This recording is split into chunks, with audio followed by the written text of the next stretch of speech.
Você sabe o que é isso daqui? Eu tenho certeza que você sabe o que é. E sabia que ela nem sempre foi assim? Quer dar uma olhada como que ela era antes? Então vem comigo.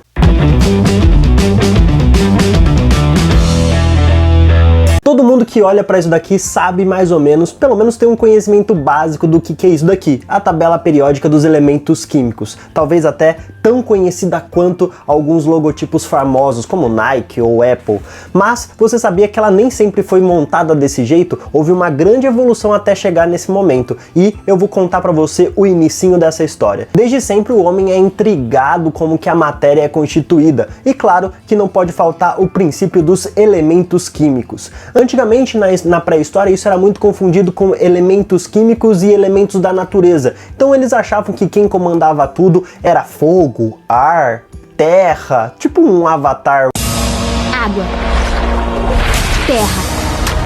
Eles relacionavam esses elementos da natureza com figuras geométricas. Por exemplo, o tetraedro era relacionado com o fogo, por ser o mais leve e o mais pontiagudo das figuras geométricas que eles associavam, por causa do poder de destruição do fogo. Já o ar, ele era associado com a figura geométrica octaedro e a água com o icosaedro. Mas claro que isso era lá na pré-história, né? Se você se interessou por esse assunto, não deixa de ver o vídeo que eu falo da química na pré-história, que envolve alienígena, fogo e um monte de coisa que eu vou deixar aqui no card. E se você não sabe direito como que é constituída a matéria, o que se forma a matéria, veja o vídeo que eu vou deixar no link na descrição aqui embaixo, que eu explico um pouquinho de matéria e energia. E lá na pré-história, como eu já falei pra vocês, a gente conhecia poucos elementos, basicamente uns 7 elementos aí, os metais mais conhecidos. Conforme o tempo foi passando, fomos descobrindo mais, e no século 17 chegamos a conhecer incríveis 14 elementos químicos. Depois que a gente evoluiu um pouco aí na nossa tecnologia, acabamos descobrindo no século 18 33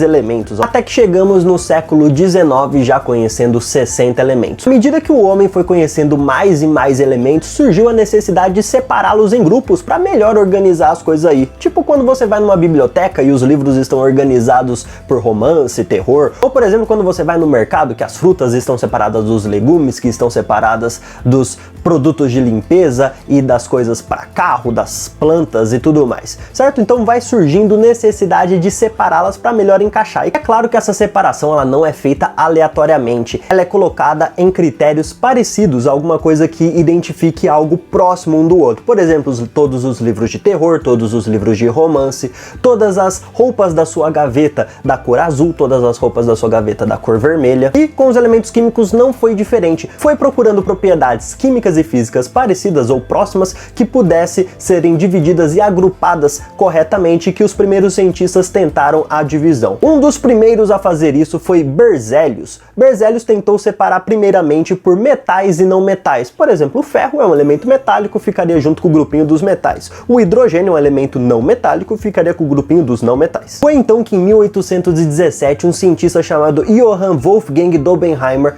alemão, né? Deu para perceber pelo nome, percebeu que alguns elementos, quando juntados em grupinhos de 3, apresentavam algumas características próximas, muito parecidas um dos outros, como era o caso do ferro, do níquel e do cobalto, que apresentavam massa muito próxima um do outro, respectivamente 56, 58 e 59. Ele percebeu também que a massa do sódio, 23, menos a massa do lítio, 7, dava o número 16, e que a massa do potássio, 39, menos a massa do sódio, 23, também dava 16, uma outra característica próxima aí entre eles. Outra característica curiosa aí era fazer a média aritmética do cálcio de massa 40 e do bário de massa 137, que dava a massa 88,5, a do estrôncio. Algumas características químicas também eram observadas, obviamente, como por exemplo cloro, bromo e iodo, que tinham a capacidade de formar gases diatômicos, e posteriormente foi descoberto também a facilidade de adquirir elétrons. Além de lítio, sódio e potássio, que tem uma grande reação com água. Essa primeira tentativa de agrupamento dos elementos químicos foi chamado de Lei das Tríades, por agrupar elementos de 3 em 3, tríade de 3. Achou interessante? Tem muitos outros tipos de tabela periódica que vieram aí pela frente. Se você gostou, deixa o like aí, comenta que eu falo sobre os outros tipos até chegar no modelo atual, que foi o que eu mostrei no início do vídeo. Beleza? Então espero que vocês tenham gostado. Até a próxima quinta-feira. Beijos, abraços e tchau!